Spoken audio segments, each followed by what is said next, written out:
WPI, CPI और PPI क्या होता है, आइए देखते हैं। कंज्यूमर प्राइस इंडेक्स, ठीक है। कंज्यूमर प्राइस इंडेक्स क्या होता है? Measures change in prices of a fixed basket of goods and services consumed by the house hold, ठीक है। मतलब ये कंज्यूमर एंड पे फोकस करता है ये, ठीक है। मेजर्स रिटेल इन्फ्लेशन, ये थोड़ा इंपॉर्टेंट पॉइंट है कि ये रिटेल इन्फ्लेशन को मेजर करता है। रिटेल इन्फ्लेशन मतलब जो रिटेलर्स होते हैं वो जो सामान बेचते हैं उसके इन्फ्लेशन को, ठीक है। तो कंज्यूमर एंड के हिसाब से चलता है ये कंज्यूमर प्राइस इंडेक्स, ठीक है। फॉर्मूला क्या होता है? Cost of basket in current year plus cost of basket in base year, sorry plus नहीं, divided by cost of basket in current year divided by cost of basket in base year in 200। ये होता है हमारा CPI का formula, ठीक है। तो current year divided by base year in 200। Features क्या क्या होते हैं? तो measures inflation at consumer level, वही रिटेल इन्फ्लेशन हो गया। Includes goods and services, includes important goods, ये भी इंक्लूड करता है इम्पोर्टेंट गुड्स को। Uses fixed weights, important point है। वो कौन पब्लिश करता है? तो नेशनल स्टैटिस्टिकल ऑफिस पब्लिश करता है, जो कि मॉस्पी के अंडर आता है, मिनिस्ट्री ऑफ स्टैटिस्टिक्स एंड कुछ और था, ठीक। बेस ईयर क्या है इसका? CPI का 2012 रिलीज्ड, हर महीने रिलीज़ होता है ये, ठीक है। टाइप्स ऑफ CPI कौन कौन से होते हैं? अर्बन होता है, रूरल होता है, कंबाइंड होता है, इंडस्ट्रियल वर्कर होता है, एग्रीकल्चर वर्कर्स होता है, ठीक है। तो SSC का फैक्ट क्या है? RBI यूजेस CPI कंबाइंड वाला RBI CPI यूज़ करती है as the main inflation indicator for monetary policy, ठीक है। होलसेल प्राइस इंडेक्स क्या है? डेफिनेशन है इसका, measures change in price of goods at wholesale level, ठीक है। मतलब होलसेल लेवल पे मेजर करता है गुड्स के प्राइस में जो जितने भी चेंजेस आ रहे हैं वो होलसेल लेवल पे मेजर करता है ये। होलसेल लेवल मतलब जो भी इंटरमीडिएट लेवल पे है, मतलब प्रोड्यूसर से बन के आया है और होलसेलर के पास बैठा है उस लेवल पे, ठीक। मेजर्स होलसेल इन्फ्लेशन, सेम बात है, ठीक। फीचर्स क्या हैं इसके? कवर्स ओनली गुड्स, ये सिर्फ गुड्स को कवर करता है। Does not include services, WPI services को इंक्लूड नहीं करता है, इंपॉर्टेंट पॉइंट है। Indicates inflation in early stages of production and distribution, published by office of economic adviser, ठीक है। ये किसके अंडर आता है? तो ministry of commerce and industry के अंडर आता है ये। कौन? Office of economic adviser. Base year इसका है 2011-12 और ये मंथली रिलीज़ होता है। क्या चीज़? तो CPI और WPI में एक और डिफरेंस होता है कि CPI में मतलब फूड एंड बेवरेजेस को ज़्यादा इंपॉर्टेंस दी जाती है और WPI में फूड एंड बेवरेजेस को कम इंपॉर्टेंस दी जाती है। क्यों? ऑब्वियस सी बात है, क्योंकि CPI एक रिटेल साइड वाला वो करता है, क्या बोलते हैं, रिटेल साइड वाला इन्फ्लेशन को मेजर करता है, इसलिए फूड एंड बेवरेजेस को ज़्यादा इंपॉर्टेंस दी जाएगी। क्यों? क्योंकि कंज्यूमर्स, ऑब्वियस सी बात है, वो कंज्यूमर सेंट्रिक है, ठीक है। और कंज्यूमर्स फूड और बेवरेजेस को ही कंज्यूम करते हैं, होलसेलर्स उतना नहीं करते हैं, ठीक। इसलिए उनके में लोअर इंपॉर्टेंस है। और प्रोड्यूसर प्राइस इंडेक्स क्या है? तो measures average change in prices received by the producer, self explanatory है, ठीक। कैन बी आउटपुट PPI, यानी price at which goods leave the production, ये आउटपुट PPI होता है। और input PPI, price of inputs entering the production, ठीक। यानी enter करते वक्त गुड्स का प्राइस कितना है और बाहर निकलते वक्त गुड्स का प्राइस कितना है, वो आउटपुट हो जाता है, ठीक।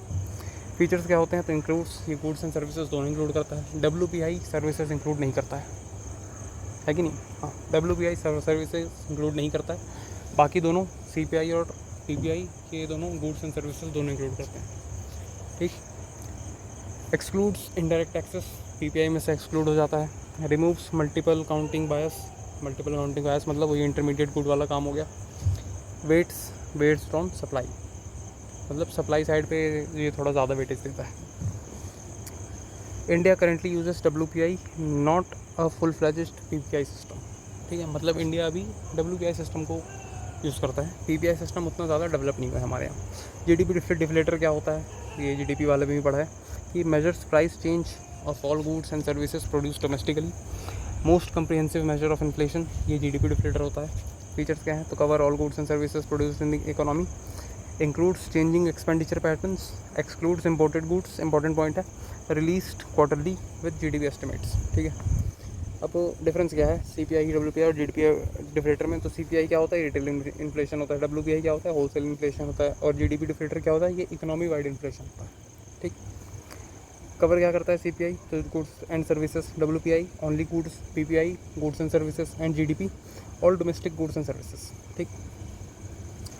इम्पोर्टेड गुड्स सीपीआई में कैलकुलेट होता है तो यस होता है, डब्ल्यूपीआई में होता है नहीं होता है, जीडीपी में हो जीडीपी डिफ्लेटर में होता है नहीं होता है, ठीक। और पीपीआई में से भी इम्पोर्टेड गुड्स एक्सक्लूडेड ही होता है, तो इम्पोर्टेड गुड्स सिर्फ सीपीआई में इंक्लूड होता है, ठीक है।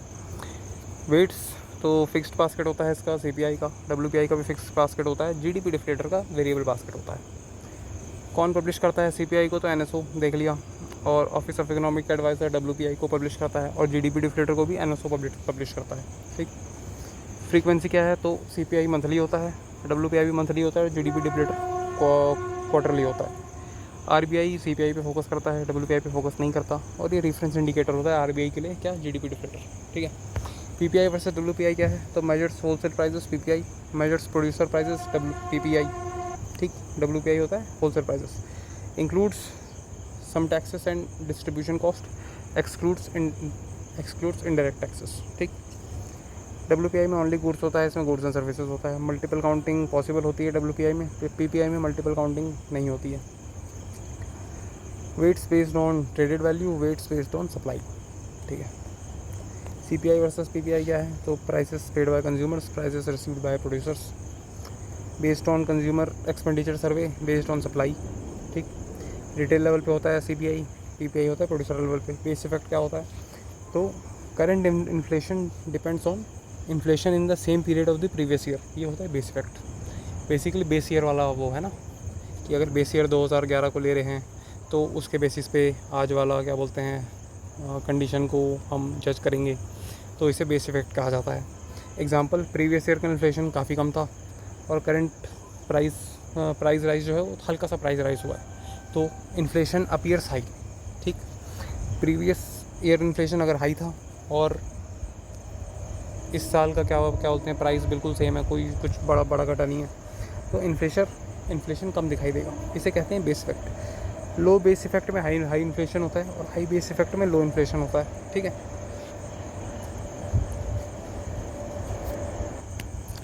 जैसे फॉर एग्जांपल ले लेंगे, अगर पिछले साल इसमें, ठीक है, पिछले साल का इन्फ्लेशन फॉर एग्जांपल 1% था, ठीक है, और इस साल का प्राइस राइज हुआ है जैसे 2%, तो ऐसा लगेगा कि बीच में बहुत ज़्यादा वो बढ़ गया है, क्या बोलते हैं, इन्फ्लेशन बहुत ज़्यादा हो गया है, ठीक है।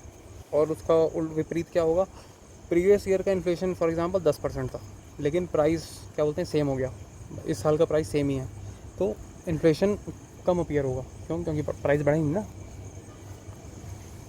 तो शॉर्टकट में क्या था, लो बेस इफेक्ट यानी हाई इन्फ्लेशन, और हाई बेस इफेक्ट यानी लो इन्फ्लेशन, ठीक है। ये इनडायरेक्ट वो वाला चल रहा है, इनडायरेक्ट इन्वर्स रिलेशनशिप, ठीक। मनी इल्यूजन थ्योरी क्या होती है, तो मनी इल्यूजन थ्योरी कहती है कि it is the tendency of people to think in nominal income face value rather than real income. मतलब वही है, नॉमिनल इनकम मतलब जो कि इन्फ्लेशन के लिए एडजस्टेड नहीं होता, और रियल इनकम वो होती है जो इन्फ्लेशन के लिए एडजस्टेड होता है। एग्जाम्पल, सैलरी अगर 50,000 से 55,000 हो गई, 10% इंक्रीज़ हुआ है, और इन्फ्लेशन भी 10% बढ़ रहा है, मतलब परचेजिंग पावर अनचेंज है हमारी ना, प्राइस इंक्रीज, मतलब वही बात होगी ना कि जितना आपकी सैलरी बढ़ रही है उतना ही इन्फ्लेशन बढ़ रहा है, मतलब आपकी सैलरी बढ़ी नहीं है। ये होता है मनी इल्यूजन थ्योरी। हमें लगता है कि पैसा बढ़ गया है, लेकिन पैसा असल में उतना ही है, ठीक है। Nominal thinking money illusion theory दी किसने दी, तो ये दी थी हमारे किसने दी थी, काइंस भाई साहब ने दी थी मेरे ख्याल से। My bad money illusion theory दी थी अरविंद फिशर भाई साहब ने, माय बैड, ठीक है। तो शॉर्टकट क्या है, nominal thinking money illusion, real income is equals to nominal income minus inflation effect, मतलब वही है यार, एक ही बात है। फिशर इक्वेशन ऑफ एक्सचेंज, ये अरविंद फिशर ने दी थी, जिसने यही दी थी। मनी इल्यूजन थ्योरी जिसने दिया था, अरविंद फिशर ने दिया था, ठीक है। फार्मूला क्या होता है, M V is equals to P T. M V क्या है, एम वी है money supply into velocity of money, M V, ठीक है। Is equals to P T क्या है, price level into volume of transaction, is equals to P T. तो M V is equals to P T, money into volume velocity is equals to price into volume of transaction, ठीक। Meaning क्या होता है, total money spent in economy, M V money supply into velocity of money, ठीक, equals to total value of goods and services transacted, price level into volume of transaction multiply हो रहा है, ठीक है। इम्प्लीकेशंस क्या होते हैं? If money supply increases while V&T remains constant, उससे क्या होगा? प्राइस राइज होंगे, ठीक है।